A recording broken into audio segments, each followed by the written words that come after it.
नमस्कार दोस्तों, मैं राहुल शर्मा आप सभी का हार्दिक स्वागत करता हूं निर्णय इसके प्लेटफॉर्म पर। भारत में बहुत सारे विदेशी इलीगल तरीके से रह रहे हैं, लेकिन इनमें सबसे ऊपर अगर कोई है तो वो है बांग्लादेशी, नंबर 2 पे रोहिंग्या और नंबर 3 पर पाकिस्तानी।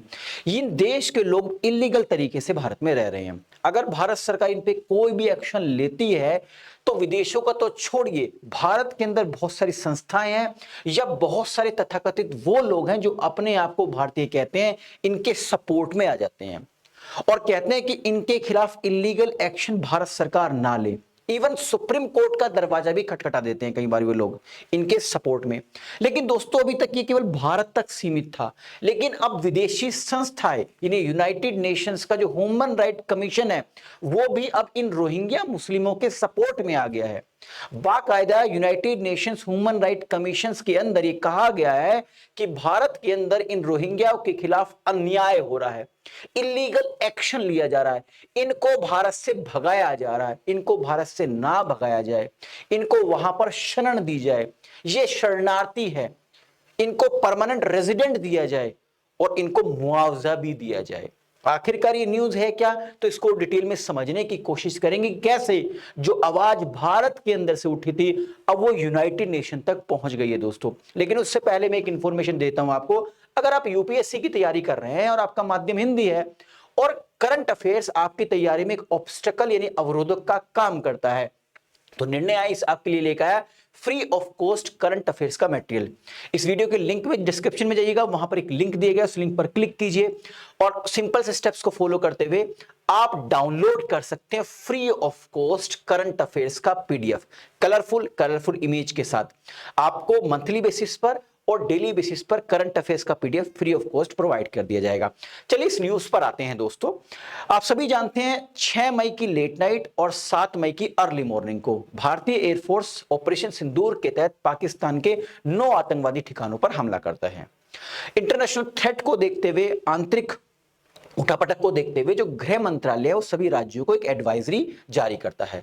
उस एडवाइजरी के तहत यह कहा जाता है कि सभी राज्यों को गृह मंत्रालय के द्वारा कि आप अपने राज्य में जो इलीगल तरीके से लोग रह रहे हैं, चाहे वो बांग्लादेशी हो, चाहे वो रोहिंग्या हो, चाहे वो पाकिस्तानी हो, उनको चिन्हित कीजिए।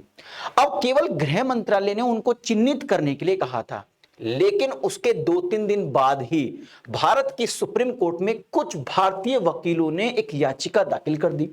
उस याचिका में यह कहा गया सुप्रीम कोर्ट से कि भारत सरकार जो शरणार्थी रोहिंग्या है, वैसे भारत में कोई शरणार्थी रोहिंग्या नहीं है, जो शरणार्थी रोहिंग्या हैं उनके खिलाफ भारत सरकार अन्याय कर रही है। भारत सरकार ने इलीगल तरीके से 43 रोहिंग्याओं को पकड़ा, उनको पकड़कर नेवी के शिप के माध्यम से म्यांमार के तट पर उनको छोड़ दिया गया है। अब उनमें से बहुत सारे रोहिंग्या, कुछ महिला रोहिंग्या म्यांमार के तट पर है, उनके बच्चे यहां पर है। ये मानवता के विरोध में भारत सरकार ऐसा कर रही है, ऐसा ना करे, उनको वापस बुलाया जाए। ये भारतीय वकीलों ने सुप्रीम कोर्ट में याचिका में कहा है, उनको वापस भारत बुलाया जाए, उनको 50 लाख का मुआवजा दिया जाए और उनको भारत में परमानेंट रेजिडेंट दिया जाए, ये भारतीय वकीलों ने कहा। लेकिन दोस्तों, अब इसी बात को आगे उठाते हुए United nation human right commission के जो कमिश्नर है, जिनका नाम है दोस्तों वोल्कर तुर्क, उन्होंने इस बात का सपोर्ट किया है। उन्होंने बाकायदा यूनाइटेड नेशंस में आवाज उठाई है कि भारत के अंदर जो शरणार्थी रोहिंग्या है उनके खिलाफ इलीगल एक्टिविटी हो रही है, भारत सरकार उनको बाहर का रास्ता दिखा रही है, ऐसा ना किया जाए। बाकायदा तुर्क ने कहा है कि भारत के अंदर यह आवाज उठी थी कि उनको मुआवजा दिया जाए, उनको 50 लाख रुपए दिए जाए और उनको भारत में रहने का परमानेंट बंदोबस्त किया जाए। मैं इसकी वकालत करता हूं, मैं इसका सपोर्ट करता हूं। किसने कहा है दोस्तों? यूनाइटेड नेशंस के अंदर जो United nation human right commission का जो हेड है उसने ये स्टेटमेंट दिया है। अब सवाल उठता है कि ये रोहिंग्या है कौन? तो देखिए, आप मेरे पीछे म्यांमार का मैप देख रहे होंगे, यहां पर आप रेड कलर का एक पार्ट देख रहे होंगे, यानी म्यांमार के साउथ वेस्ट में आप ये रेड कलर का पार्ट देख रहे हैं। बेसिकली दोस्तों, इस पार्ट को कहते हैं रखाइन प्रांत, रखाइन स्टेट बोलते हैं, इसको अराकान प्रांत भी कहते हैं। यहां पर जो मुस्लिम रहते हैं इस रेड पार्ट में म्यांमार के, उन्हीं को रोहिंग्या मुस्लिम्स कहते हैं। अब जो म्यांमार है वो इनको अपना नागरिक नहीं मानता। म्यांमार का कहना यह है कि ये बांग्लादेश के भगोड़े हैं बांग्लादेश से भागकर ये हमारे देश में इस पार्ट में आके रहने लगे हैं, ये हमारे नागरिक है नहीं। अब देखिए, लंबे समय से म्यांमार के अंदर इन रोहिंग्या के खिलाफ एक्शन लिया जा रहा है। मैं आपको बता दूं दोस्तों, 1982 में म्यांमार की सरकार ने एक नागरिकता कानून बनाया। इस नागरिकता कानून के तहत इन रोहिंग्या मुस्लिमों को म्यांमार का नागरिक मानने से मना कर दिया म्यांमार की सरकार ने। इस बात से जो रोहिंग्या है उनके अंदर एक गुस्सा पैदा हुआ और उस गुस्से ने एक झगड़े का रूप ले लिया। 2012 और 2017 के में म्यांमार के अंदर जो रोहिंग्या मुस्लिम हैं और जो वहां के निवासी हैं, जो बुद्धिस्ट हैं, उनके बीच में, बौद्ध धर्म के अनुयायी हैं, उनके बीच में काफी दंगे हुए। और 2017 में तो म्यांमार की फौज ने इन रोहिंग्याओं के खिलाफ एक्शन लिया, जिसको यूनाइटेड नेशन ने एथनिक क्लिंजिंग का नाम दिया था कि ये अन्याय किया जा रहा है रोहिंग्याओं के खिलाफ। अब भारत में अगर रोहिंग्याओं की स्थिति की मैं बात करूं तो दोस्तों ये एक अनुमानित आंकड़ा है, इसको कम से कम आपको 10 गुना करना पड़ेगा। कितना? 10 टाइम्स। देखिए, भारत के अंदर हजारों बांग्लादेशी, हजारों क्या नाम रोहिंग्यास भारत में रहते हैं। ठीक है, अब मैं हजारों कह रहा हूं, ये एक ऑफिशियल डेटा है, लेकिन ये करोड़ों में हो सकता है। अगर मैं इस समय भारत के अंदर रोहिंग्याओं की एक अनुमानित आंकड़ा आपको दूं जो भारत सरकार ने दिया हुआ है, तो उसके अनुसार 40,000 रोहिंग्या भारत में निवास करते हैं, रहते हैं। ज्यादातर ये जम्मू कश्मीर में, हैदराबाद, दिल्ली और हरियाणा जैसे राज्यों में रहते हैं। भारत सरकार इनको यहां अपने शरणार्थी नहीं कहती। यूनाइटेड नेशन कहता है कि भारत में शरणार्थी रोहिंग्या है, नहीं, भारत में इन्होंने शरण ली हुई है। लेकिन भारत सरकार कहती है कि हमारे यहां शरणार्थी नहीं है, ये इलीगल तरीके से भारत में रहते हैं। अच्छा, यूनाइटेड नेशंस हुआ या बहुत सारे मुस्लिम कंट्रीज हुए जो इनका सपोर्ट करते हैं कि इनको भारत में रहना चाहिए, लेकिन यही मुस्लिम देश हैं जो अपने यहां इनको आने ही नहीं देते। अगर मैं सऊदी अरब की बात करूं, जो मुस्लिम देशों का सबसे बड़ा माई बाप है, वो भी अपने यहां इनको रहने की अनुमति नहीं देता है। वो कहता है कि हमारे यहां ये बहुत सारे इलीगल एक्टिविटी में पाए गए हैं। भारत के अंदर भी बहुत सारी इलीगल एक्टिविटीज में ये रोहिंग्या मुस्लिम्स मिले हैं। जैसे मैं आपको कुछ आंकड़ा बताना चाहता हूं, जैसे उत्तर प्रदेश में कई सारे आतंकवादी नेटवर्क हैं, उनका भंडाफोड़ किया गया, तो उसमें रोहिंग्या मुस्लिम्स पाए गए। 142 स्लीपर्स मॉड्यूल को नष्ट किया गया और सभी के सभी रोहिंग्या मुस्लिमों के द्वारा उत्तर प्रदेश में चलाए जा रहे थे। इसके अलावा मानव तस्करी में भी ये रोहिंग्या मुस्लिम्स पाए गए हैं, इकोनॉमिक्स टाइम्स की न्यूज थी। इसके अलावा उत्तर प्रदेश में जो एटीएस है, उसने कई सारे 74 रोहिंग्या शरणार्थियों को पकड़ा था जो अवैध रूप से रह रहे थे, जिसमें 14 महिलाएं और 5 बच्चे शामिल थे जो इलीगल एक्टिविटी में इन्वॉल्व थे। मतलब भारत के अंदर भी इनका जबरदस्त तरीके से एक नेटवर्क फैला हुआ है। अब दोस्तों, जो यूनाइटेड नेशंस है वो कहता है कि ये भारत में इलीगल तरीके से नहीं रह रहे, इनको हमने एक बाकायदा एक आई कार्ड दिया हुआ, ये भारत के अंदर शरणार्थी हैं। भारत के अंदर क्या है? शरणार्थी। मतलब देखिए, United nation human right commission ने उन सभी रोहिंग्या को वो शरणार्थी की परिभाषा में लाता है जिनके पास उनके द्वारा जारी किया गया आई कार्ड है। मतलब अगर United nation human right commission ने एक आई कार्ड दिया हुआ किसी रोहिंग्या को, तो वो भारत में अगर रह रहा है तो भारत में शरणार्थी है, रोहिंग्या शरणार्थी है।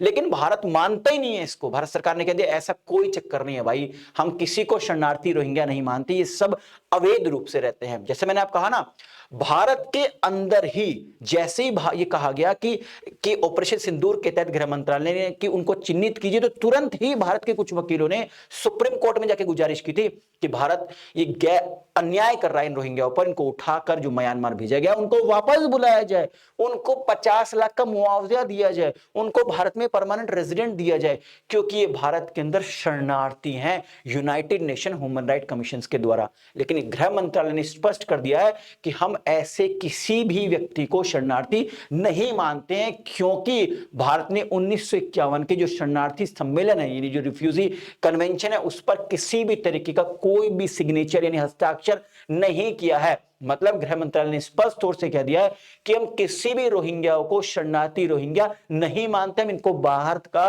रास्ता दिखाने की प्रक्रिया को और तेज करेंगे। खैर, मैं आपको यह भी बता देता हूं कि जो बाहर के दिखाने की प्रक्रिया है उस पर शोर ज्यादा मच रहा है, एक्शन कम हो रहा है। 2014 से पहले जो विदेशी नागरिक भारत में इलीगल तरीके से आके रह रहे थे, उनकी संख्या 12,000 से ज्यादा थी। लेकिन दोस्तों, 2014 के बाद एक समय ऐसा भी आया, 2017 में मात्र 51 विदेशियों को जो इलीगल तरीके से रहते उनको बाहर का रास्ता दिखाया गया।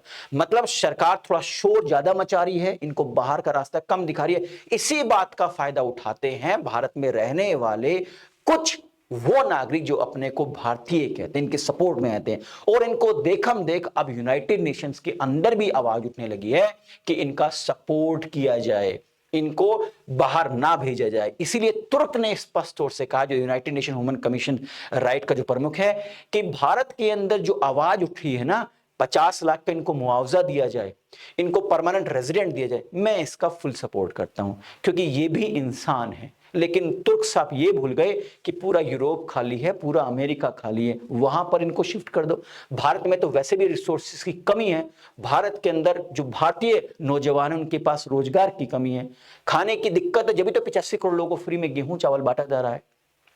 तो फिर जब हमारे यहाँ रिसोर्सेज कम है तो हमारे यहाँ ही क्यों आप इनको भर्ती करा रहे हो भाई? अपने यहाँ ले जाओ, आपके यहाँ तो इंसानों की बहुत कदर होती है, इंसान के जानवर की भी कदर होती है, तो अपने यहाँ ले जाओ, हमारे यहाँ क्यों भर रहे हो?